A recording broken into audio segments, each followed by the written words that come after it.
Okay, this is a little unscripted impromptu video, so we'll be jumping around images a little bit.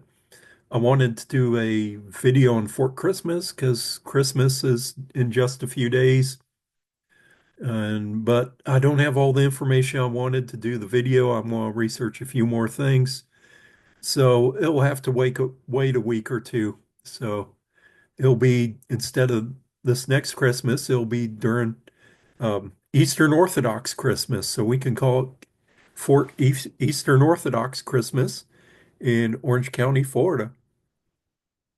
So let's pull up a map here. Okay, of course, this is a old survey map of the county area. Lake Harney is in the St. Johns River chain, and we'll give you more perspective in it. Shaped like an oval or kidney bean.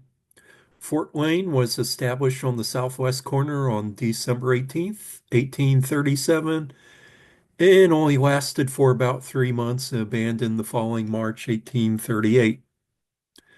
The St. John's, of course, flows from south or from north to south. Like the Nile River, it's been compared to the Nile. Um, so Florida's quite different from Egypt. Here's the St. John's River chain. You have Lake Mellon, Fort Mellon, established in February 1837. Here we are. General Jessup is starting up his campaign to drive further south and fight the Seminoles, which will lead to the Battle of Okeechobee with Colonel Taylor on Lake Okeechobee, Christmas Day, 1837, and the Battle of Waxahachie, actually two battles of Waxahachie, which we know about and talked about previous, going down or upriver. You get to Lake Jessup, which is shaped like a banana. Then they weren't sure where the river went further from there because there's so many creeks and wet areas. They thought kind of ended. Then they found the river went to what they called Lake Harney, named after Colonel Harney, and they established Fort Lane. Now let's go to the next map. It's a little clearer. This is from the McKay Blake map. Of course, Lake Jessup has that island in the middle. That's known as Bird Island. Going upriver, you have Lake Harney, uh, and the fort's actually on the southwest corner. They have it here more on the northwestern corner, but that's not right. You can see all the lakes or the tributaries and creeks running into the St. Johns River. Econhatchee River, Tutaloosa-Hatchee, that's Tosahatchee. Tutaloosa, of course, means Chicken River or Turkey River. South of Fort Wayne, they established Fort Christmas. Fort Wayne is, of course, named after Colonel John Wayne, who was leading the Creek Regiment, came to Florida. They went to Fort Drane and he ran a sword through his head and killed himself. So they named the fort after him here, uh, over a year after his death. Fort Christmas. Going further south, they established Fort McNeil. Fort McNeil is named after Lieutenant John Winfield Scott McNeil, who was killed at the Battle of Mosquito Inlet in September 1837 when the Army raided King Philip's Village. McNeil was also the nephew of future President Franklin Pierce, and of course also nephew of Colonel Benjamin Pierce, who was active in the war. Here you have Chickasaw-Hatchee, Lake Poinsett, Rapids. Okay, I didn't know there was rapids on the St. Johns River. And south of Lake Poinsett, you have Lake Winder and Fort Taylor. There used to be a historical marker for Fort McNeil. That disappeared years ago, unfortunately. I wish we'd have historical markers for all these forts, but as soon as Jessup pushed further south and they realized that's about as far as they could get up the St. Johns River, they crossed over land to Fort Pierce and then they abandoned this chain of forts in March of 1838. The Army no longer needed because they just come down the Atlantic coast. Um, uh, Fort Mellon stayed open and would survive a bit longer. You also have in the campaign Fort Maitland and Fort Gatlin. and they're more on the road going down to Fort Brooke, I believe. So they're not in this same campaign.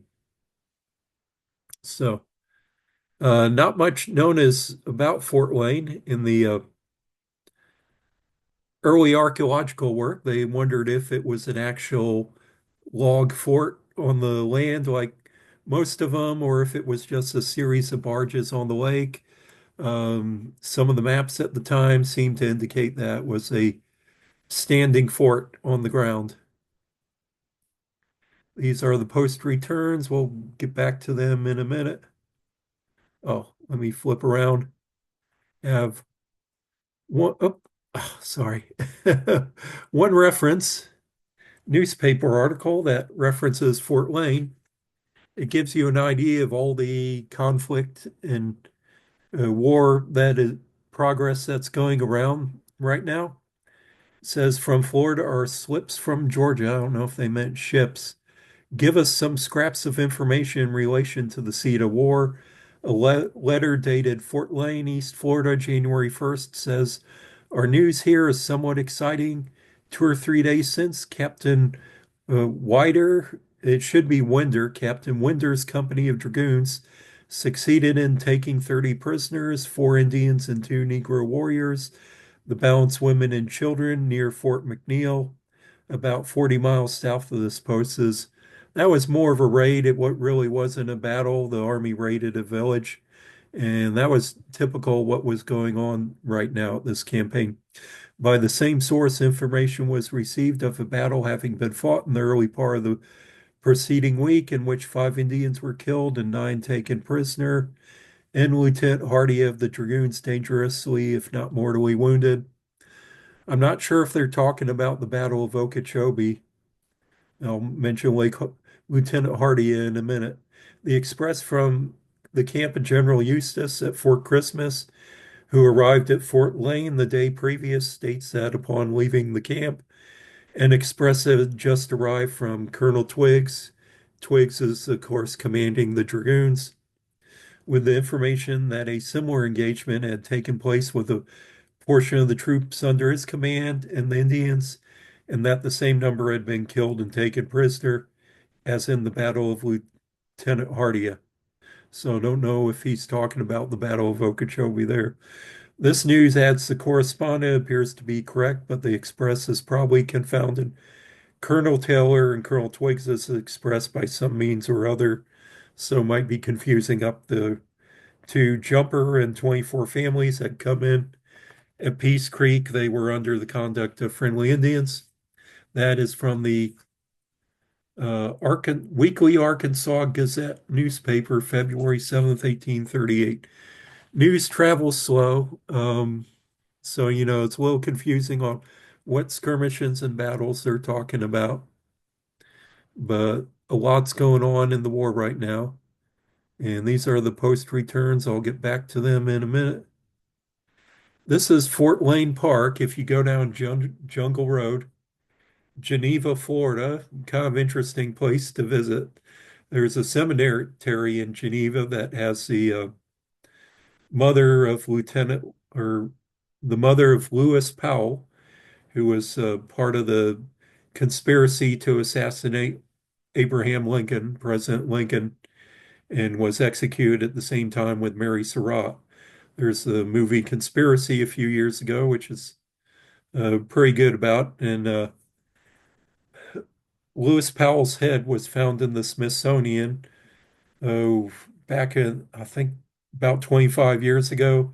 And they reburied it in Geneva with his mother and some of his family members. I found out a few years later that his mother, Carolyn Powell, her niece, also named Carolyn Powell, um, was married my great great grandfather in Southwest Florida. So I actually have a family connection.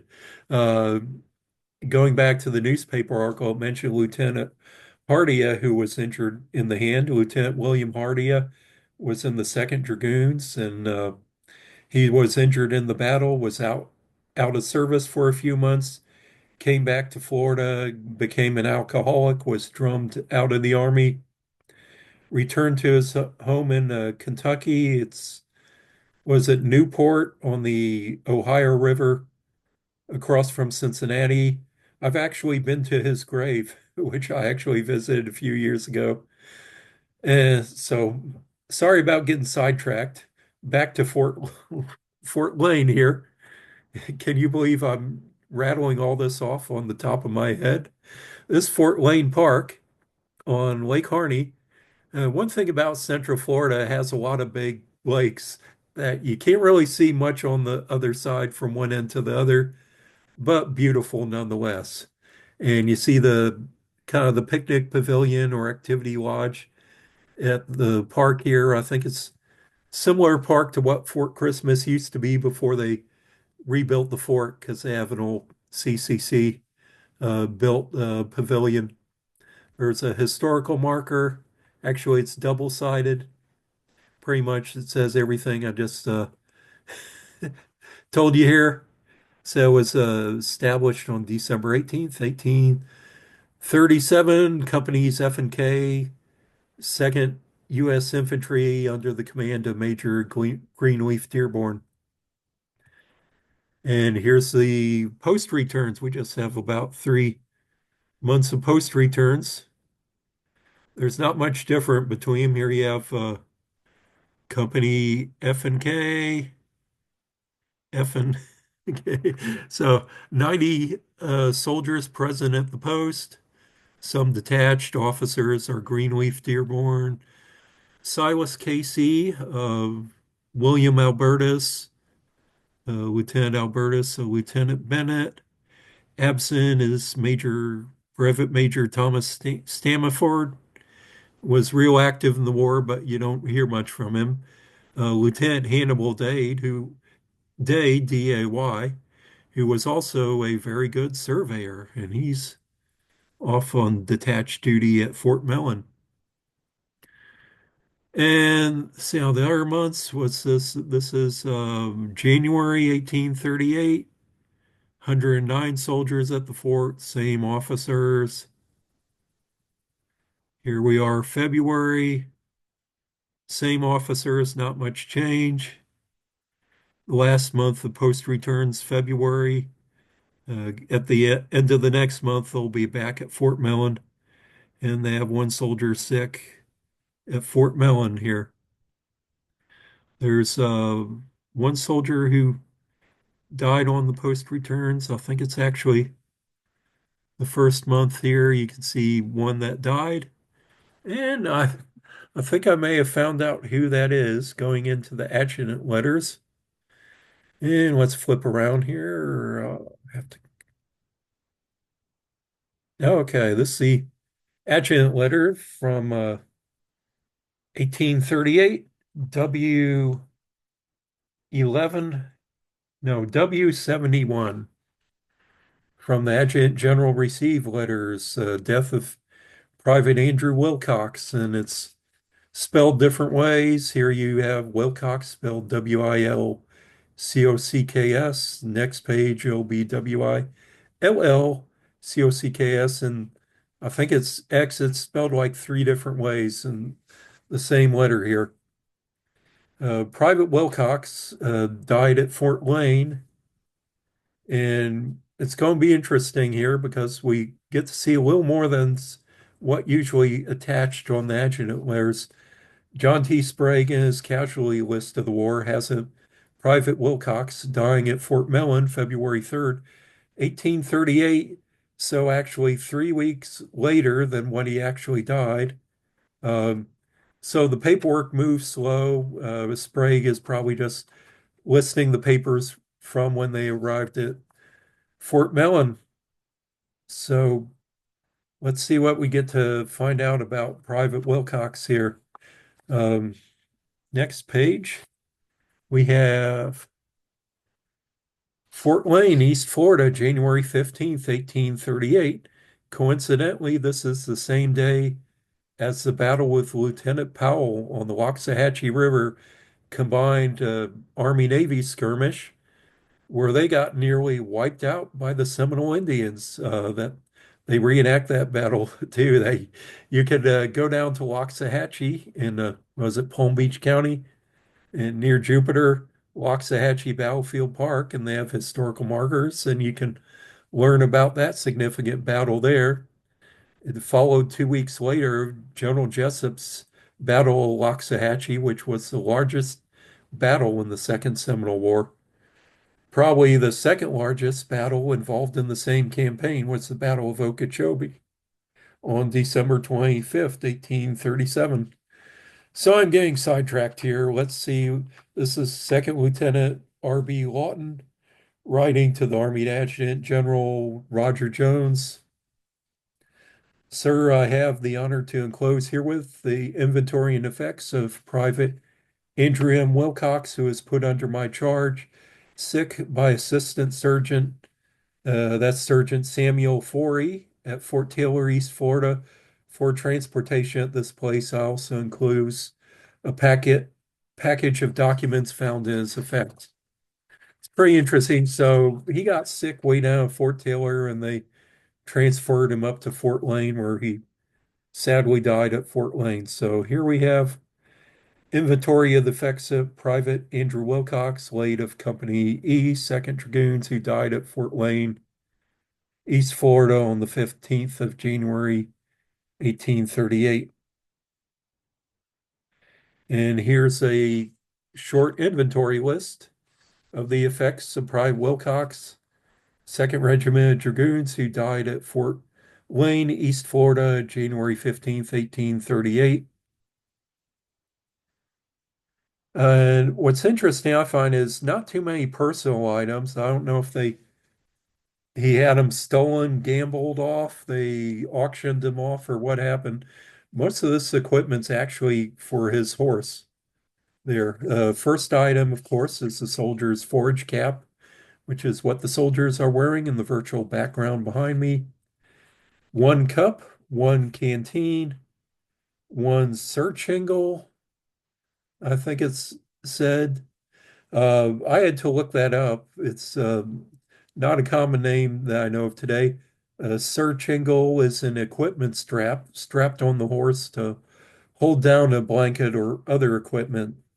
One nose bag, which of course is a bag to feed your horse, one mane comb, one curry comb, one horse brush, one haversack. That's back to the personal items, one tin plate, one blanket, three pairs of stockings, one pair of saddlebag, one musket, which of course the musket should go back to the quartermaster.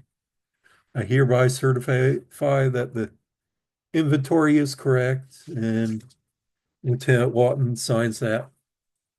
So I guess he's acting as a adjutant at this moment. Sad state of affairs, but what's interesting is Private Willcocks had some other documents on him. So Andrew Willcocks enclosure.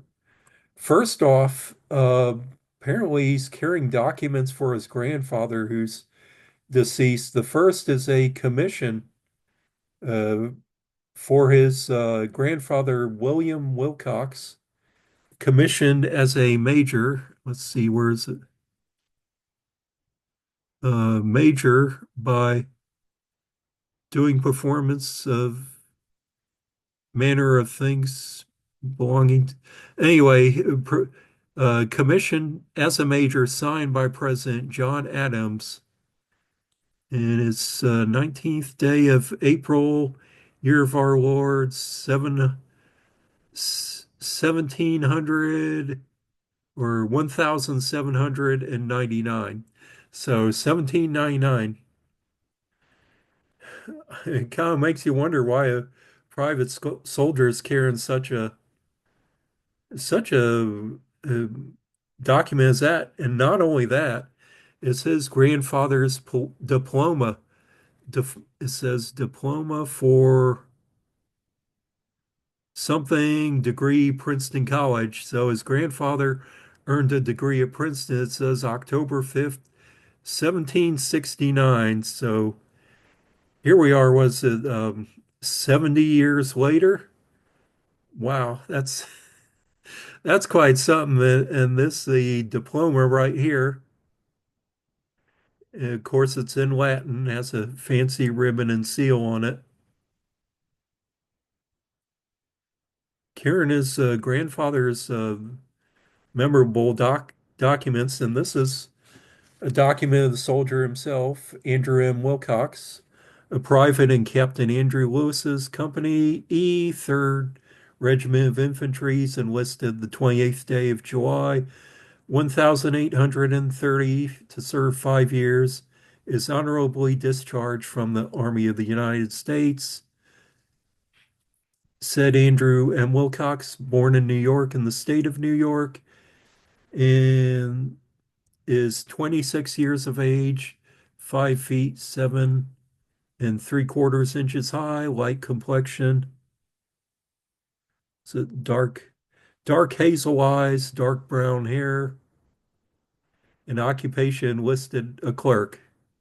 Okay. Shorter than me, but complexion is almost the same and profession, so I can kind of relate to this guy.